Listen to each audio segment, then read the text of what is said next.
Vote দিতে হবে এরকম ব্যাপার নয়, খাম চিহ্নকে ভোট দিতেই হবে এরকম ব্যাপার নয়। ভালো লাগলে দেবেন, না হলে দেবেন না। তবে আমি আপনাদেরকে বলবো, বিপদে যে আপনাকে আরো শত্রুর দিকে ঠেলে দিচ্ছে, বিপদে যে আপনাকে আরো বিপদের দিকে ঠেলে দিচ্ছে, তাকে জবাব দিতে হবে। 2026 সাল আসছে, ইভিএম মেশিনের সামনে গিয়ে কোনো মতেই তো আমরা বড় ফুলে হাত দেব না, ওটা হাত দেওয়ার প্রশ্নই আসছে না। কিন্তু জোড়া ফুলের বিরুদ্ধেও কিন্তু 2026 সালে ভোট দিয়ে দেখাবো। কারণ যখন মাদ্রাসাকে কেড়ে নেবে বলছিল, যখন মসজিদকে কেড়ে নেবে বলছে, যখন ঈদগাহকে বলছে কেড়ে নেবো, সেই সময় তুমি আমাকে বলছো দিল্লি গিয়ে ভোট দিতে। আমি বাংলায় খাবো, বাংলায় ভোট দেবো, আর প্রতিবাদটা আমাকে দিল্লিতে করার তুমি দেখাচ্ছ। তাই তোমাকে এখানে রাখবো না, তুমিও দিল্লি চলে যাও। হবে তো ভাই? হবে তো ভাই? ভোটটা কিন্তু 2026 সালে তৃণমূলের বিপক্ষে। বিজেপিকে কোনো প্রশ্ন আছে কি? ও তো রিজেক্ট, ও হাতই দেওয়া যাবে না। সাথে সাথে এবারও 2026-এ বুঝিয়ে দিতে হবে। আপনি ভাই বাংলায় খাচ্ছেন, আপনি আমি খাচ্ছি, বাংলায় পড়ছি, বাংলায় ব্যবসা করছি, বাংলায় আমার সম্পত্তি বাংলাতে আছে, আমার সম্পত্তি কেড়ে দিচ্ছে, আমাকে দিল্লি গিয়ে প্রতিবাদ করতে হবে। দিল্লি গিয়ে প্রতিবাদ করছি তো ভাই, আইনি লড়াই আপনার ভাই করছে না, আমি করছি তো, ওগুলো তো করছি, দিল্লির রাজপথেও করবো। আগে আমাদের এলাকাগুলোকে আগে গাবাই, তারপরে তো গুটিয়ে নিয়ে যাবো, দিল্লিমুখী হব। হবো না? যাবেন না ভাই? হবে তো? দিল্লিমুখী তো আমরা হবো তো। আগে তো আমার এলাকাটা জানতে হবে, আগে মানুষকে জানাতে হবে কেন বিরোধিতা করছি, কেন বিরোধিতা করছি জানতে হবে। তো বলে দাদুর কবর নিয়ে নিচ্ছে, কেমন ভাবে কবরটা নেবে সেটা তো জানতে হবে। এই ওয়াকফটা হিন্দু মুসলমানের লড়াই নয় ভাই। এই যে কেউ মাথায় ঢুকিয়ে দেয়, মাথা থেকে বার করে দেয়। ওয়াকফ সংশোধনী আইন পার্লামেন্টে যখন পাস হয়েছে, এইটা নিয়ে অনেক বিতর্ক হয়েছে, অনেক আলোচনা হয়েছে। যারা আলোচনায় অংশগ্রহণ করেছিলেন, যারা বিজেপিকে না দাঁড়াতে দাঁড়িয়ে যুক্তির কাছে সংখ্যা বেশি ভোটে পার করিয়ে নিয়েছে, আলাদা জিনিস। যেমন দেখবেন ভোটাই এলাকায় ভোটে হেরে যায়, গণনা কেন্দ্রে মারধর করে গুন্ডা মোস্তান দিয়ে পুলিশের একটা অংশকে কাজে লাগিয়ে সার্টিফিকেটটা কেড়ে নেয়, কিন্তু ভোটে ওরা জিততে পারে না। তো এই সেই রকম বলছি, এদের সংখ্যা শুধু বেশি ছিল, এই ক্ষেত্রে ভোটাভুটিতে পার করে নিয়েছে, আর কিছু নাই, যুক্তি তর্কতে দাঁড়াতে পারেনি। কিন্তু যারা যুক্তি তর্ক দিয়ে বিজেপিকে পর্যদুস্ত করে দিয়েছিল, তাদের মধ্যে 90% কিন্তু হিন্দু, দলিত, আদিবাসী, খ্রিস্টান, এক কথায় অমুসলিম। এটা মাথায় রাখবেন। এটা শুধু মুসলমানদের সমস্যা, মুসলমানদের সমস্যাটা নয়। সংবিধানের 14, 15, 25, 26, 29, 300 এই ধরনের একাধিক অনুচ্ছেদকে আর্টিকেলকে কি করেছে? আঘাত দিয়েছে। তাই সংবিধান প্রেমীদের সাথে সংবিধানকে যারা আঘাত দিচ্ছে, তাদের বিরুদ্ধে লড়াই, এটা মাথায় রাখবেন। হিন্দু মুসলমানের লড়াই নয়। আর সুপ্রিম কোর্টে মামলা চলছে, আমিও মামলা করেছি, আমার মতো অনেকে মামলা করেছে। আমার যে মামলা হচ্ছে, সেই মামলার 6-7 জন অ্যাডভোকেট আছে, তার মধ্যে 3-4 জনই তো ভাই হিন্দু। যদি এটা মুসলমানদের সমস্যা হতো, কেন আমার মামলা লড়বে বলুন? যদি মুসলমানদের সমস্যা হয়, যে সুপ্রিম কোর্টে যে সমস্ত অ্যাডভোকেট আছে 95% হিন্দু, কি দরকার হয় তাদের? ধর্মীয় বিষয় তোমরা তোমাদের বুঝে নাও, এটা ধর্মীয় বিষয় নয়, এটা আমাদেরকে ভুল বুঝানো হচ্ছে।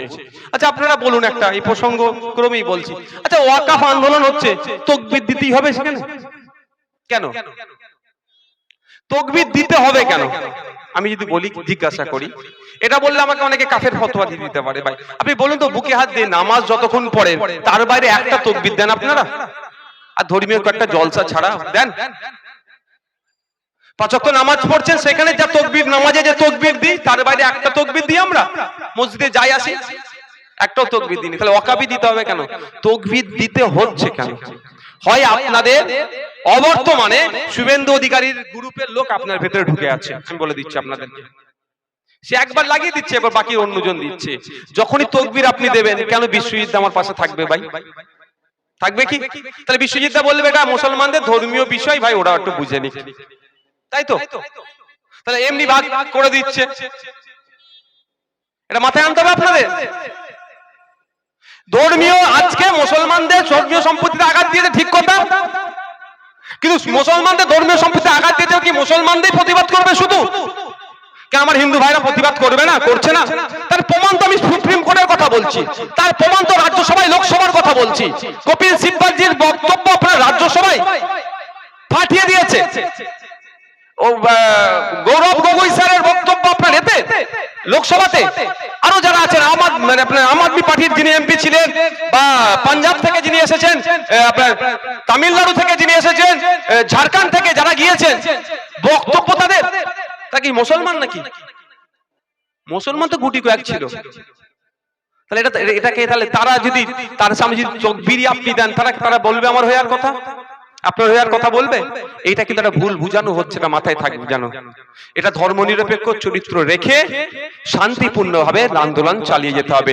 উনি রাজা, আমরা প্রজা নয়, এটা মাথায় রাখবেন যে উনি আমাদেরকে নির্দেশ দেবে আমরা সেইভাবে চলবে, এরকম নয়। আমাদের চলন অবশ্যই সংবিধানের মধ্যে থেকে চলতে হবে। আমাদের আন্দোলন শান্তিপূর্ণ হতে হবে, আমাদের আন্দোলন চালিয়ে যেতে হবে। সুপ্রিম কোর্টে আইনি লড়াই চলছে, চলবে, এবং মাঠে ময়দানে প্রতিনিয়ত আমাদেরকে লড়ে যেতে হবে। এই আইন যতদিন না প্রত্যাহার করছে, এটা মাথায় রাখে। আর আমি অনুরোধ আপনাদের করব, যে বলেছে দিল্লি বা যারা বলেছে দিল্লি গিয়ে আন্দোলন করতে হবে 2026 সালে, তাকে কিন্তু একবার বুঝাতে হবে ভাই। বুঝাবেন তো? আমি আপনাদের কাছে আশা করব বুঝাবেন তো ভাই। আমি আমার আইএসএফ কে ভোট দিতে হবে এরকম ব্যাপার নয়, খাম চিহ্নকে ভোট দিতেই হবে এরকম ব্যাপার নয়। ভালো লাগলে দেবেন, না হলে দেবেন না। তবে আমি আপনাদেরকে বলবো, বিপদে যে আপনাকে আরো শত্রুর দিকে ঠেলে দিচ্ছে, বিপদে যে আপনাকে আরো বিপদের দিকে ঠেলে দিচ্ছে, তাকে জবাব দিতে হবে। 2026 সাল আসছে, ইভিএম মেশিনের সামনে গিয়ে কোনো মতেই তো আমরা বড় ফুলে হাত দেব না, ওটা হাত দেওয়ার প্রশ্নই আসছে না। কিন্তু জোড়া ফুলের বিরুদ্ধেও কিন্তু 2026 সালে ভোট দিয়ে দেখাবো। কারণ যখন মাদ্রাসাকে কেড়ে নেবে বলছিল, যখন মসজিদকে কেড়ে নেবে বলছে, যখন ঈদগাহকে বলছে কেড়ে নেবো, সেই সময় তুমি আমাকে বলছো দিল্লি গিয়ে ভোট দিতে। আমি বাংলায় খাবো, বাংলায় ভোট দেবো, আর প্রতিবাদটা আমাকে দিল্লিতে করার তুমি দেখাচ্ছ। তাই তোমাকে এখানে রাখবো না, তুমিও দিল্লি চলে যাও। হবে তো ভাই? হবে তো ভাই? ভোটটা কিন্তু 2026 সালে তৃণমূলের বিপক্ষে। বিজেপিকে কোনো প্রশ্ন আছে কি? ও তো রিজেক্ট, ও হাতই দেওয়া যাবে না। সাথে সাথে এবারও 2026-এ বুঝে দিতে হবে। আপনি ভাই বাংলায় খাচ্ছেন, আপনি আমি খাচ্ছি, বাংলায় পড়ছি, বাংলায় ব্যবসা করছি, বাংলায় আমার সম্পত্তি বাংলাতে আছে, আমার সম্পত্তি কেড়ে দিচ্ছে, আমাকে দিল্লি গিয়ে প্রতিবাদ করতে হবে। দিল্লি গিয়ে প্রতিবাদ করছি তো ভাই, আইনি লড়াই আপনার ভাই করছে না, আমি করছি তো, ওগুলো তো করছি, দিল্লি রাজপথেও করব। আগে আমাদের এলাকাগুলোকে আগে গাবাই, তারপরে তো গুটিয়ে নিয়ে যাব, দিল্লিমুখী হব। হবো না? যাবেন না ভাই? হবে তো? দিল্লিমুখী তো আমরা হবো তো। কিন্তু আগে তো আমার এলাকাটা জানতে হবে, আগে মানুষকে জানাতে হবে কেন বিরোধিতা করছি, কেন বিরোধিতা করছি জানতে হবে। তো বলে দাদুর কবর নিয়ে নিচ্ছে, কেমন ভাবে কবরটা নেবে সেটা তো জানতে হবে। সেগুলোই আমি একটু বলবো। এই আইনের বিরোধিতার অনেক কটা জায়গা আছে। প্রথম একটা পয়েন্ট বলি, এই আইনে বলা হচ্ছে এই দাদুর কবরটা যেটা নিয়ে নেবে সেখান থেকে শুরু করি। ওয়াক বাই ইউজার বা মৌখিক দানটাকে এতদিন বৈধ ছিল, মৌখিক অফটা বৈধ ছিল।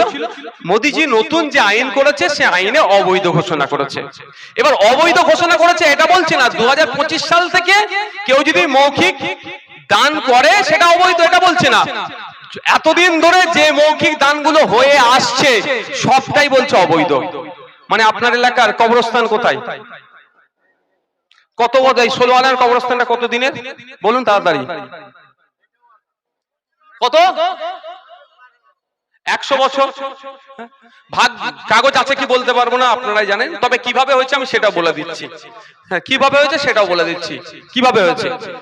যে মালিক ছিল, বিত্তশালী হয়েছিল, গ্রামের মানুষের কবর দেওয়ার জায়গা নাই, আপনার দাদুকে তার দাদু ডেকেছে, এই তোদের কবর দিয়ে অসুবিধা হচ্ছে, আন হচ্ছে, তান হচ্ছে, আলে ওই কবরটা ওই জায়গাটা 2 বিঘে জায়গা দিয়ে দিচ্ছি কি 4 বিঘে দিচ্ছি, আল্লাহর রাস্তে দিয়ে দিলাম, অফ করে দিলাম, তোরা তোদের বংশ পরম্পরায় পাড়ার লোক সব কবর দিবি। হয়ে আসছে তো, হয়ে আসছে। এইরকম ভাবেই 50% ওয়াকাফ প্রপার্টি আল্লাহর রাস্তায় দান করে দিয়েছে মানুষেরা, আপনার আমার পূর্বপুরুষেরা। এবার হচ্ছে কথা, মসজিদও একই রকমের। মসজিদে এইখান থেকে নামাজ, মসজিদ একটা, 5 কিলোমিটার দূরে মসজিদ একটা। তো গ্রামের যারা জমি জায়গা বেশি আছে সে বলে আমার ওইখানে 10 শতক জায়গা আছে, আলে তোরা মসজিদ করবি আল্লাহর রাস্তায়। মসজিদ হয়ে এসেছে।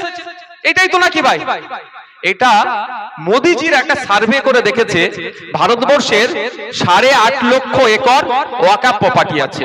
সেই 8.5 লক্ষ একর ওয়াকাফ প্রপার্টির মধ্যে প্রায় 4 লক্ষ একর 50% প্রায় ওয়াকাফ প্রপার্টি মৌখিক দান। মানে এই পদ্মাদু বলে দিয়েছে, চলে আসছে, কবর দিচ্ছে, নামাজ পড়ছে, ঈদগাহ হয়ে আসছে, মৌখিক দান।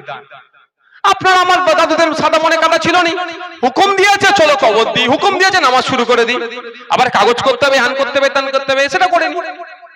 এই যে 4.5 লক্ষ একর জমি আছে, সেই 4.5 লক্ষ জমির মধ্যে কলকাতার টপ টপ যে জমিগুলোর মধ্যে পড়ে যাচ্ছে।